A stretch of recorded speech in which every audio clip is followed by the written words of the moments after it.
Hello, everybody. Welcome back to Screenstars. I'm here today to bring you my review for another classic Marvel film, I suppose. It's the 2011 sequel, Ghost Rider: Spirit of Vengeance. The film is directed by Mark Neveldine and Brian Taylor and stars Nicolas Cage. We have Kieran Hines, Idris Elba, Violet Placido, we have Johnny Whitworth and Christopher Lambert. Right, okay, this time round, um, Johnny Blaze is kind of been roaming, bit of a nomad, trying to deal with his curse of becoming Ghost Rider, and essentially be doing a lot of travelling, and he finds himself in Europe. And he is tracked down by Idris Elba's character, who recruits him to track down, essentially, the son of the devil, who is being hunted. If the devil gets his hands on him and fulfills a ritual, then the devil will then walk on Earth. So it's up to Ghost Rider to kind of protect this child and put a stop to it. Right, what are my thoughts on Ghost Rider: Spirit of Vengeance? Well, this is only the second time I've actually seen this one. I never saw this one at the cinema, but I remember at least I don't remember going to the cinema to see this one, but I do remember watching this one and being decidedly unimpressed the first time I watched it. And the review scores for this would probably suggest that most people feel the same about this film. Now, as sequels go, I think, this is quite a watchable sequel, if I'm honest. It has some good things going for it, but it's also, there's no denying some of its shortcomings too. I think the story here is, pretty decent. It's pretty solid. It's pretty basic sort of thing. He's basically protecting the son of the devil from the devil, and protecting the mother as well. So essentially, he's the bodyguard for a big chunk of this film. And he's also he's kind of doing it for his own selfish reasons as well, because if he does this, he's been promised that he will lose the curse sort of thing. He can give up Ghost Rider, which seemed a bit baffling to me because he was given that chance at the end of the first film and he turned it down. But hey ho. I think one of the biggest failings here is it almost feels like they are completely two different films. And I did read somewhere that the directors or the powers that be sort of saw this as a soft reboot rather than a sequel, and that does make sense if you analyze it in that way, because they just feel like two completely different films. Nicolas Cage looks different. He's not wearing that odd wig he had in the first one. It's much lighter. You see Ghost Rider in the daylight in this film. It's got that European feel and flavour to it. Ghost Rider looks different. He's got, in the first Ghost Rider film, he had like the white skull in the flame.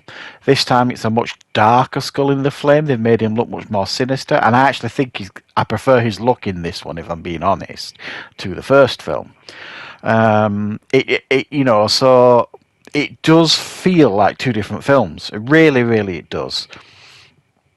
But that's probably why initially when I first saw it, it just felt odd to me. It felt like, it felt disjointed. It didn't feel connected to the first one at all. It just didn't work on a lot of levels for me the first time I saw this. Now, watching it the second time, I think I certainly enjoyed it, I think, much more than I did the first time. I think, there's some really cool action scenes here. The scene where he's in like the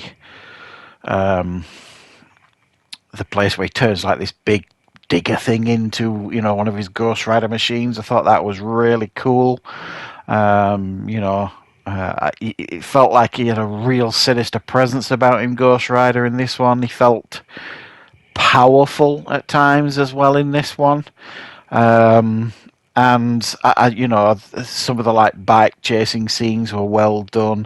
It felt to me like he had a credible villain to go up against, because he had Obviously, the devil, played by Kieran Hines, Rourke, but you also had this other character who I can't remember his name actually, but when he touched things, he's given this power when he's killed basically by Ghost Rider. Kira Hines' character Rock kind of gives him some powers, and the powers that he gives him is like the power to decay. So he's like powerful. Anything he touches will just decay and die.